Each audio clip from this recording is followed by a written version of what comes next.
think someone's supposed to. All right. So I'm Keri Kukral.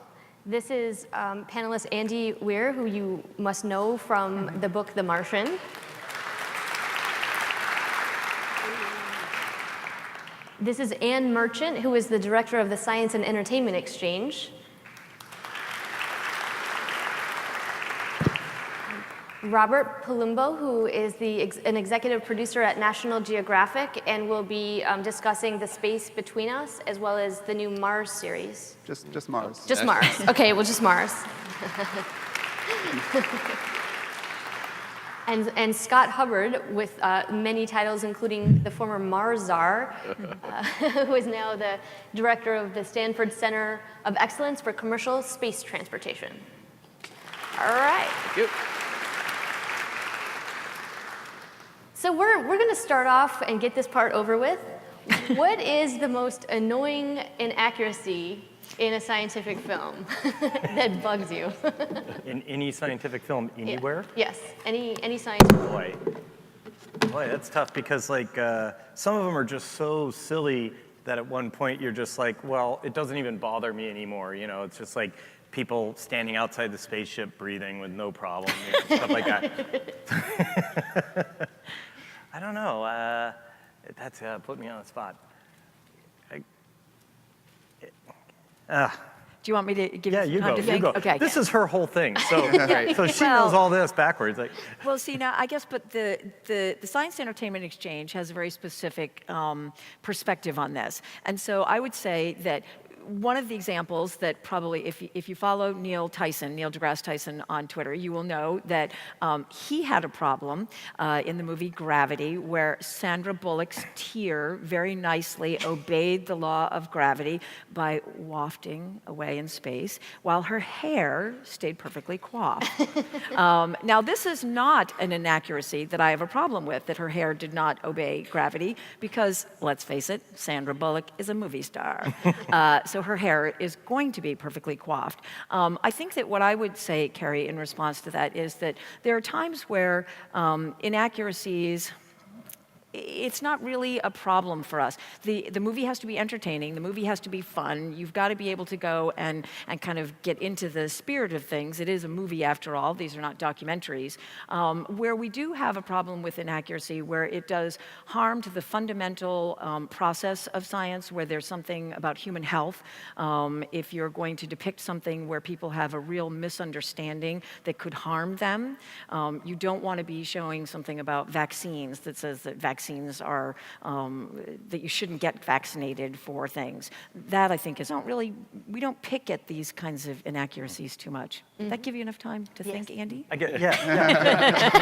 Actually did, and so I have an answer now. Okay. Ready. I'm glad I could give you that. Actually, it's funny. Scientific inaccuracies don't bother me nearly as much as scientific inconsistencies. Right. So if your story has like some sort of MacGuffin that allows you to break a physical law, that doesn't bother me at all.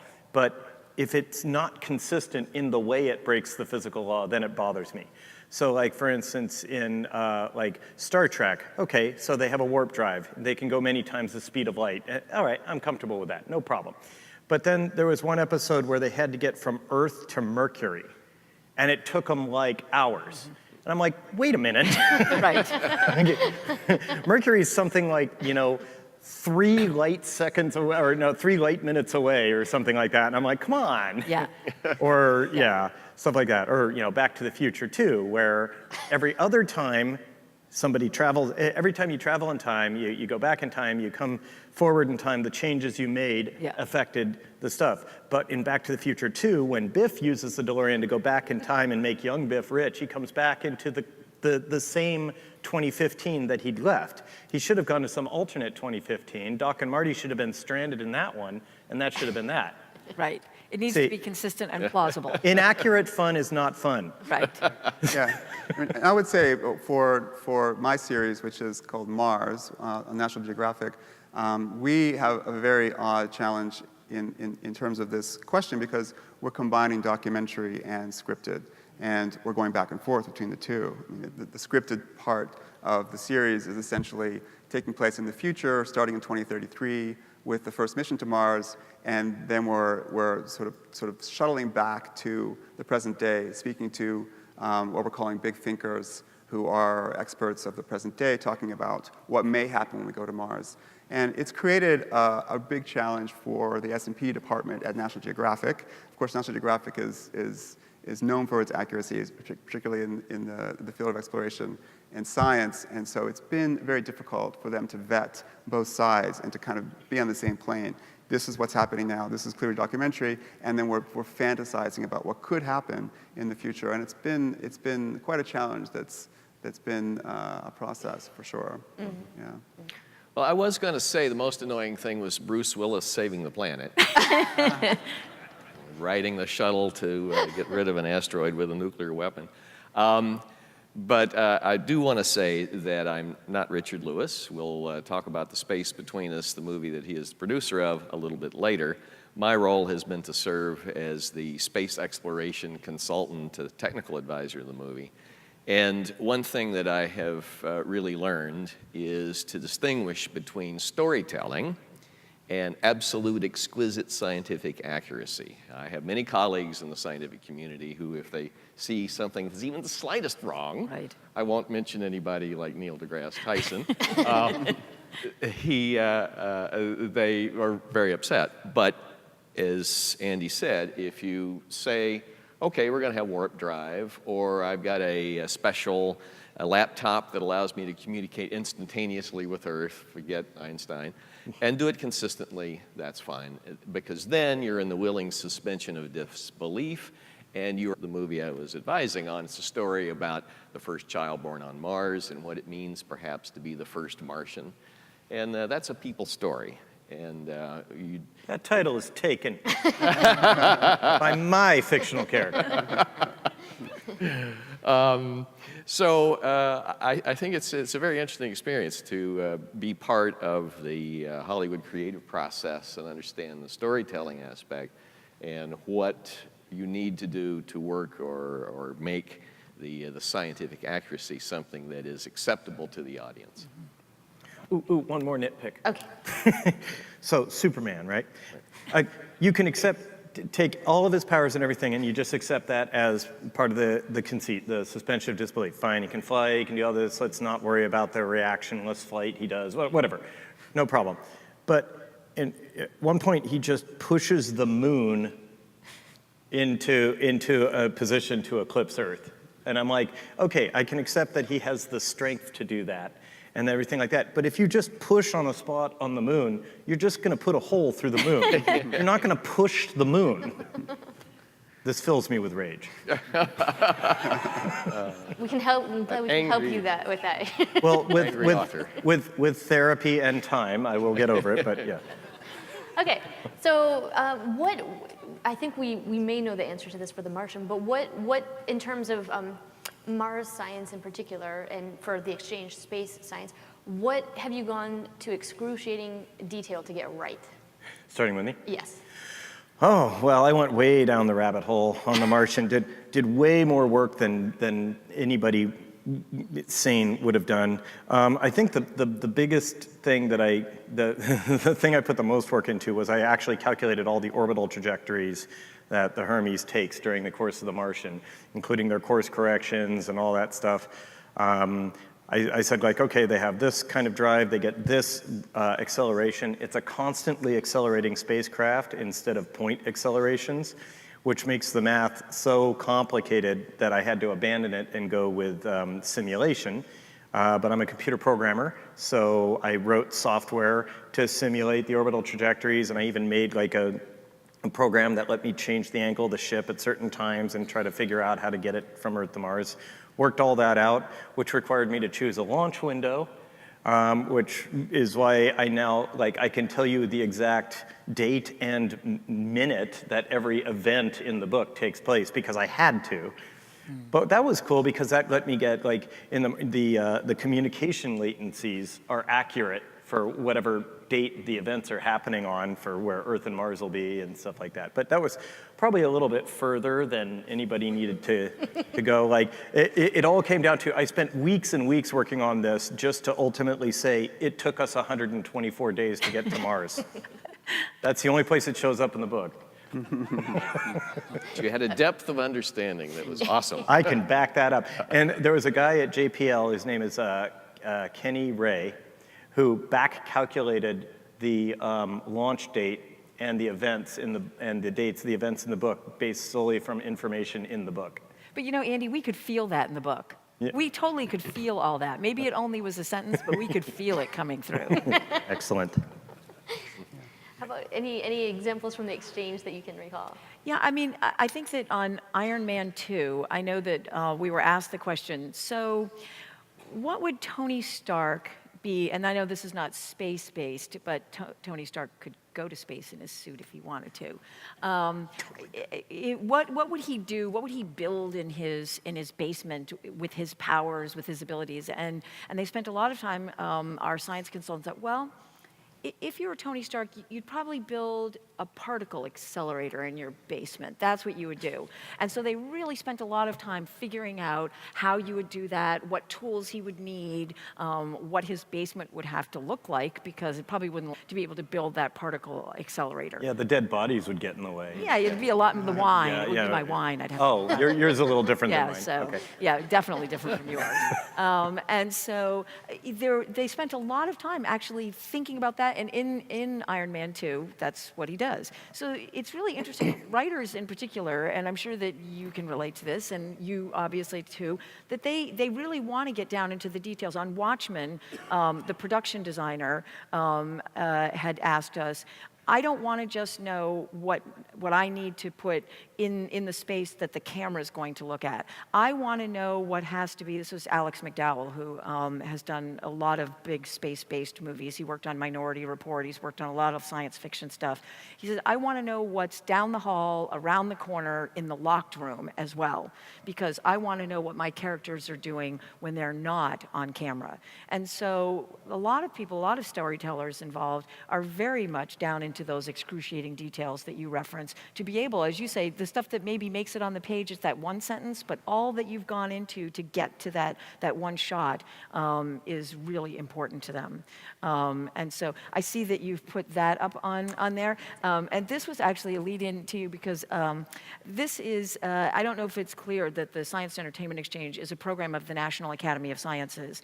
We have been around since 2008, and we, this is my business card, but I wanted to show you the next, and this is an homage to you because we now have a new motto for the Science Entertainment Exchange. So you can go to the next one, which is Science Television since 2008. Okay.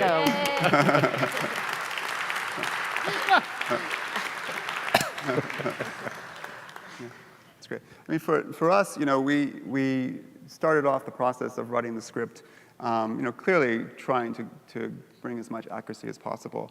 But one of the first things that we did was make a list of everything that could possibly go wrong, because that's the basis of drama. That's the basis of how you tell these stories. And you know, we started with a list of about 30 disasters and tried to imagine which ones we could actually incorporate into the drama that we could afford to do, for one thing, and that would be realistic. And we really drilled down on a number of things that appeared during the 6 episodes. But the very first thing, the very first scene in Mars will be the entry into the Martian atmosphere and the landing. And that is, you know, where I think we put the most attention in setting up the story of what happens with that first landing. And as you'll see in the series, you know, we wanted them to miss their target. We wanted them to miss by a long enough distance that it would make it very painful for them to complete the mission, to really execute what they want to do. And so we went back and forth about what kind of a distance that would be. I mean, in the story, there are materials, there are resources, there's power that's been pre-positioned on Mars in previous missions. You know, when the astronauts go up there to begin to form a colony, the very first kernels of colony, we didn't want it to be so easy for them because it probably won't be, as Andy can attest to. And we went back and forth about what distance that would be and how it would work. And we had a great consultant, Dr. Bobby Braun, who really helped us to formulate the right sort of formula that we wouldn't kill them, but would make it difficult enough for them to create the drama. And I think that kind of problem solving, layering in the science into the narrative is something that we continue to go back and forth with on the show. And just as an aside, what is the source of power? You mentioned the source of power. Is it solar? Is it nuclear? It's a combination of solar and nuclear. Yeah, there's two different. The solar arrays are obviously, the sort of the daily power sources, but once they get there, they have to come to their nuclear sources that are already prepositioned, and that's one of the problems that they have is how to get there, when they're XX kilometers away. Yeah. Okay. And Let me start off by paying a compliment to the Science and Entertainment Exchange. Thank you. The way in which I got into being the technical advisor to the Space Between Us was through the exchange. This was about 2.5 years ago. I got a call, my office at Stanford, a gentleman named Rick Lovard, I think. Exactly, he's the director said, of exchange. yeah, I understand you're the Mars Czar. And I Exactly. said, yeah, that's what people started calling me in 2000 or 2001. And so we chatted for a minute, and he said, well, I represent this National Academy. I'd already served on a bunch of National Academy committees. And we help those producers that want it to get the science right in their movie. And there's a movie being made. Script involves the first child born on Mars. And they have a bunch of questions about what it's like to be on Mars, what it's like to get there and communicate from there and so forth. And would you be willing to do a consult with these folks? We'll fly you down there. Of course, it's pro bono. Yes. Everything at Service the is National entirely Academy, free. just in case you get asked. It's free for And for free them. to the entertainment folks. Free to too, the it's all- entertainment folks. Yeah, exactly right. Anyway, so they flew me down to the home of one of the people who's involved in the movie at the time, and I spent a day with them and answered a whole flock of questions about Mars and getting there and living there and so forth. And one of what would happen if the child gestated in 0G and was born right as you got to 3/8 G, which is the gravity of Mars, and then grew up in that environment, what might you expect? Now, this is highly speculative, except that one of the things I used to be was the director of NASA Ames. And NASA Ames is the home of space biology within the agency, within NASA, particularly fundamental space biology. And there had been some experiments done on board the shuttle with frog embryos that were born, gestated and born in 0G. Now, this is not, of course, a one-to-one comparison with a human being, but it showed all kinds of anomalies. And these anomalies play a role in the development of the story. I won't give away the whole plot line here, but a lot of time and effort was spent. I reached out to a colleague of mine, Jim Vanderploe, who's a flight surgeon, teaches the space medicine course Yes. at the University of Texas Medical Branch. And so you'll see in the movie, I don't think maybe it's just hinted at in this clip, some of the things that were done in order to allow this young man to not only grow up on Mars, but to come back to Earth. And so this, along with things like entry, descent, and landing, how do you communicate in a movie and deal with the time gap, which you know from Andy, it could be extensive, 7 minutes to 20 minutes. So I invented something for them. I don't think they used the whole idea using a quantum mechanical effect called entanglement that in principle could allow faster than light communication. Yeah. But hey, it's a movie. I'm still not buying it. Yeah, no, I mean, But the point is that that to get the fundamental parts of the story right, which is the human part, a fair amount of effort was put into what might happen if you grew up in those conditions.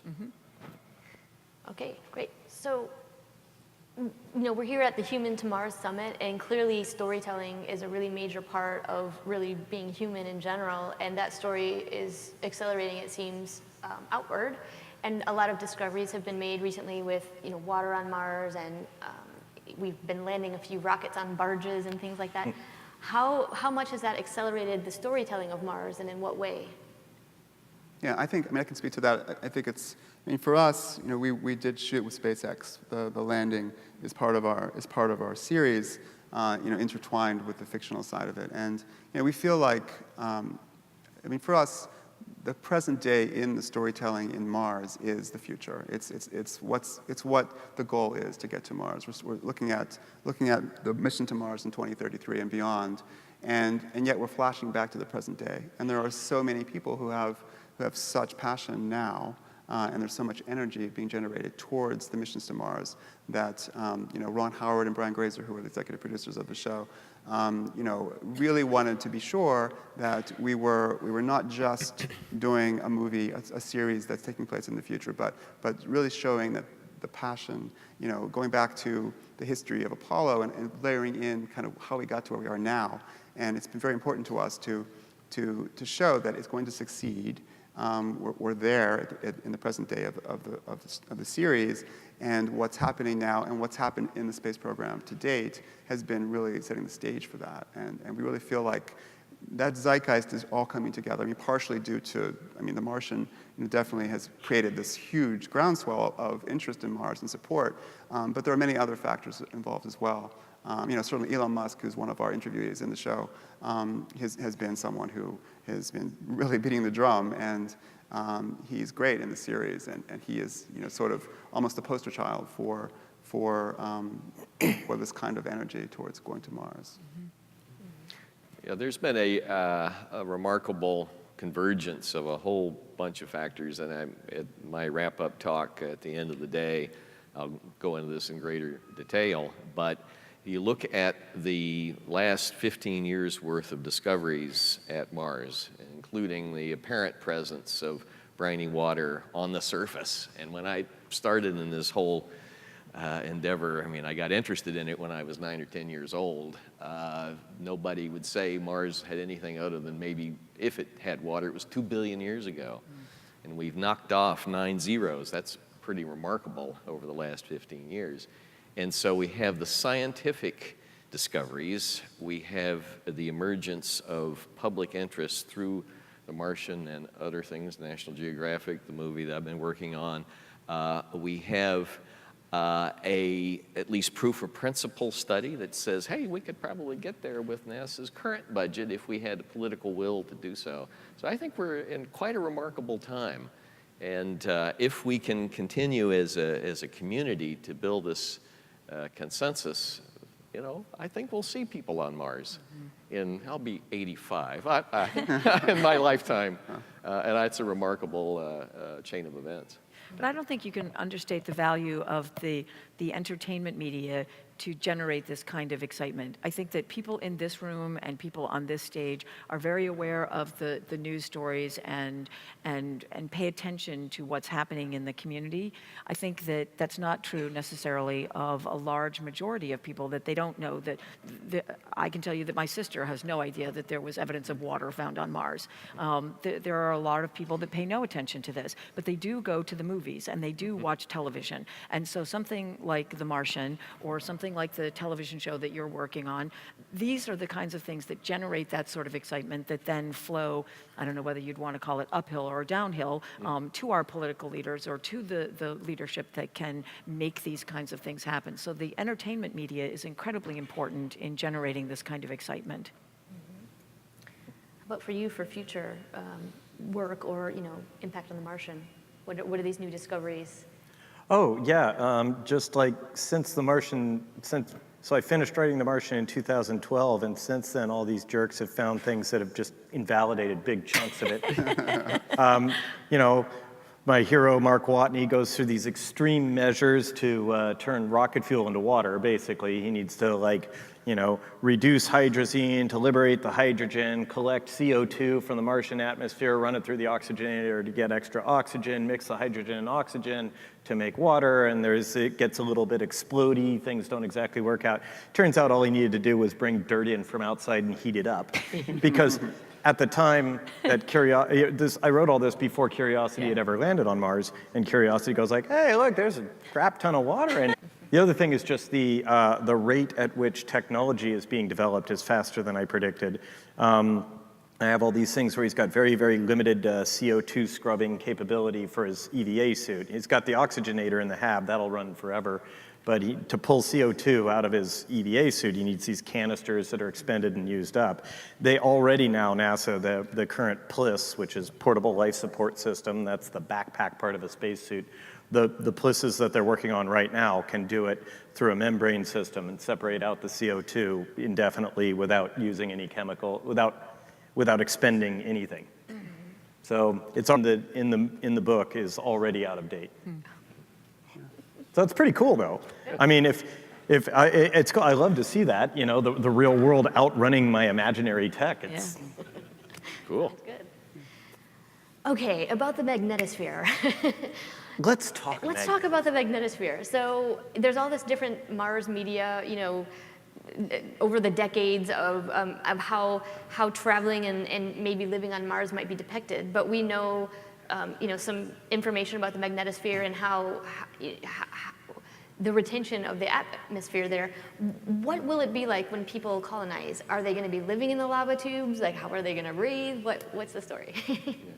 Well, the magnetosphere, just to recap a little bit, the last few years of discoveries, there's a mission at Mars now called MAVEN that is giving detailed information about how the Mars atmosphere was lost. Okay, so we'll go back to 2 billion years ago or so. Mars had, at that time, probably a magnetic field.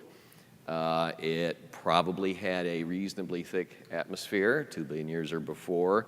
It probably had volcanic action that was replacing that, even though the size of Mars, being half the size of Earth, means that its gravity can't hold on to that atmosphere, but it's being replenished. But Mars cools. It ages faster than the Earth. And so now all you find are remnants of once a magnetic field. That meant that the sun's particles coming in stripped away the atmosphere. Mars cooled, it didn't get replaced. And so Mars became what we have seen on the surface in the past, which is a pretty cold, pretty dry, pretty dead planet. And that will be the planet that the first settlers find. And they will have to learn how to adapt with that. Now, of course, there's a famous science fiction series written years ago, Red Mars, Green Mars, Blue Mars, that proposes how you might terraform the planet. But that's a very daunting task. I mean, that's science fiction plus, plus, plus. So in the interim, that first few decades, you're going to have to deal with a very thin atmosphere, mostly all carbon dioxide. But from the discoveries of the last 15 years, we know that there are places on Mars where, I mean, and Mars Odyssey found this actually in 2002 or so, you stick in your shovel and it's 80% water ice by volume.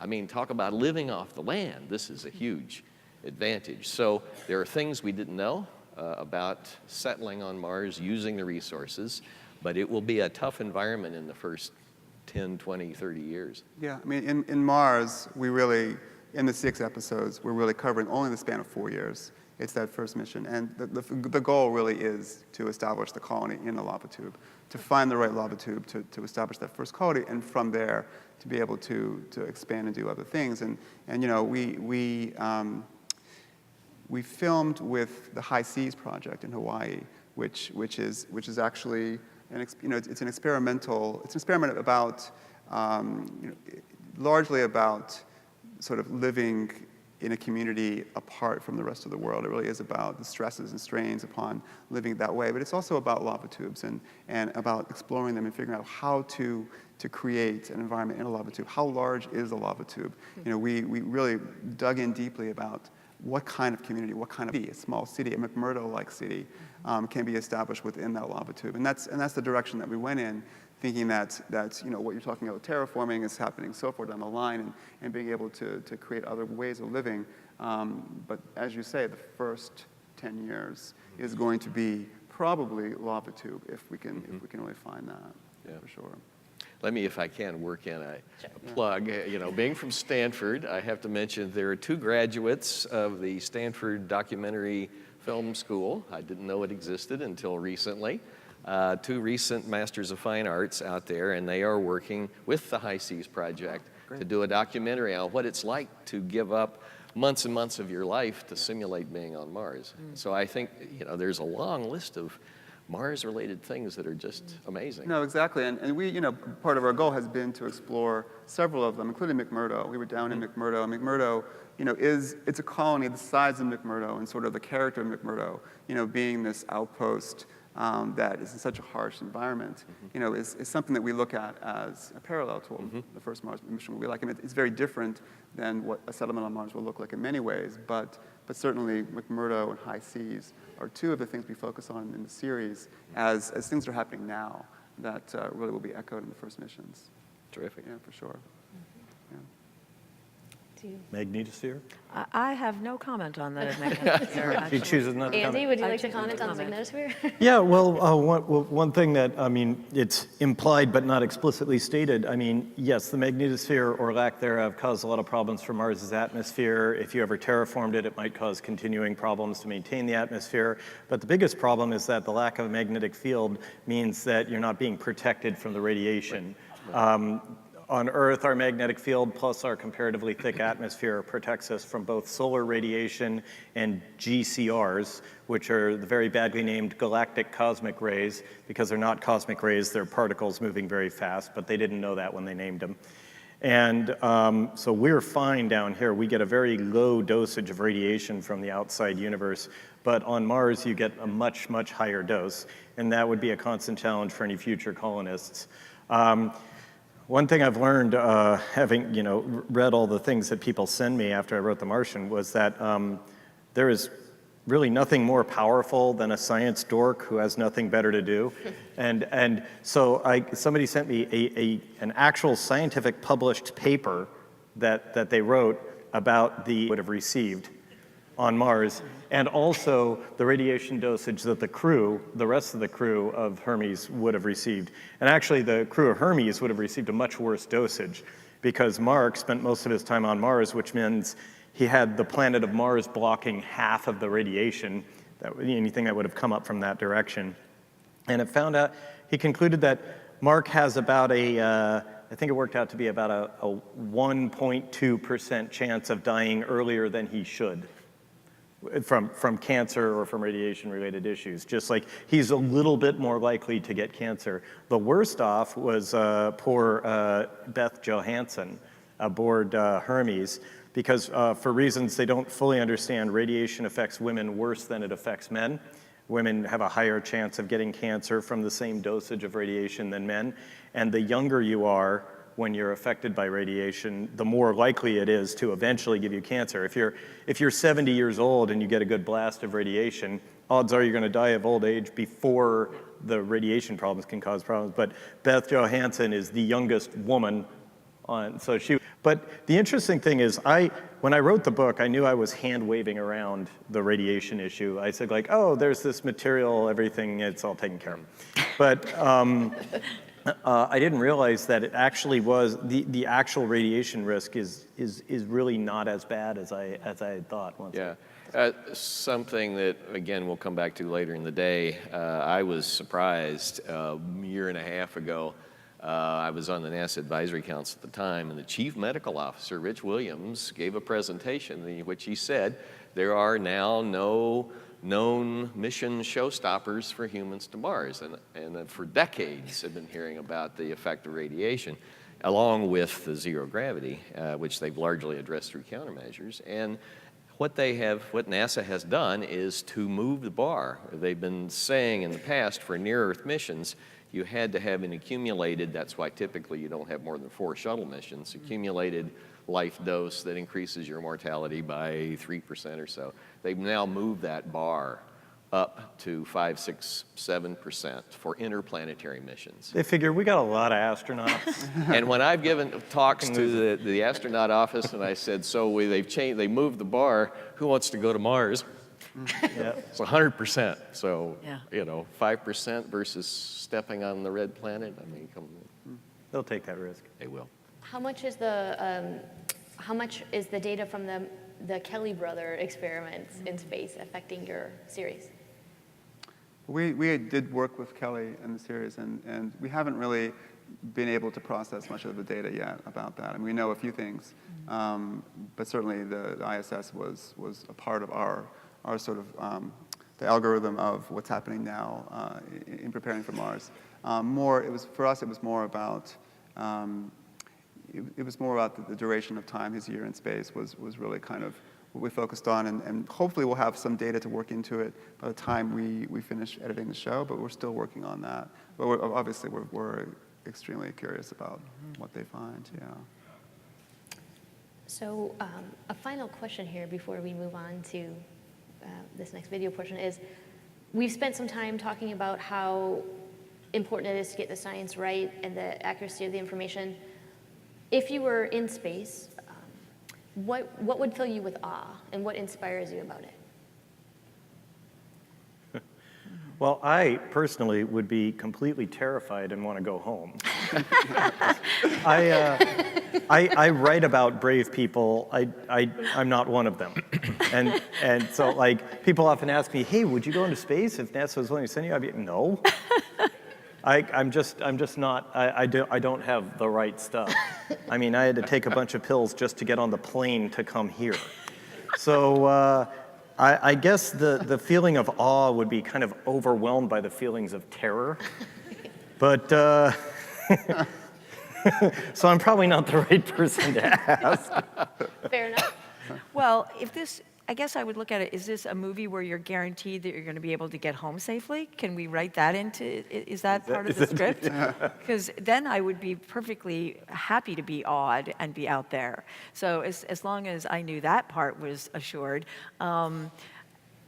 I think that I would love to go to space and be able to do that. In fact, I have a friend who's a magician, a professional magician, and one of his clients gave him as a tip the opportunity to do one of those zero-G, vomit comet kinds of experiences. Like, I totally want to do that. So I have even like lower expectations than going into space. I just want to do that. And I think that they're isn't that like $5,000? And I was thinking, I could maybe even afford to do that. So I don't even need to go to space to get awed. I think that would be just fun to do. Has anyone done that?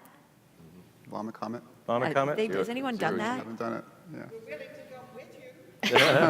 I think that would be totally fun. And then it would feel like you'd done it. Yeah, see, exactly. Yeah. That's right. And actually, the magician friend of mine he was on that particular space mission. Yeah. Yeah, there's a rock video by OK Go. Yes, exactly. Yeah. See, would you do that? No, God, no. I don't even like getting on normal planes. Why would I want to get on a plane that plummets? See, I think that would be totally fun. You're weird. You like roller coasters? I'm weird, but yeah. Yeah, I mean, I think for me, I have to say that as a photographer and someone who works for Nat Geo, a magazine and an organization that's all about capturing the most beautiful, most stunning, incredible imagery possible, and not only that, but also getting to places where nobody else will go. I mean, that's kind of the bar. I mean, that's like the holy grail. You're in a place. I mean, I'll never forget the first time I saw the photograph of the Earth from Apollo, and it was just a stunning. You can't even wrap your mind around it, and that's only the beginning. I mean, to imagine that imagery, coming back from Mars. I mean, some of the imagery from Mars has been fascinating and incredible. There's that great book, This Is Mars. I don't know if you've seen that book, but that imagery is just stunning to me, and it's spiritual, and there's so much depth, and it tells you so much about space itself, but also about ourselves and about our place in it. And I think that to me would be just the most stunning thing about space for me.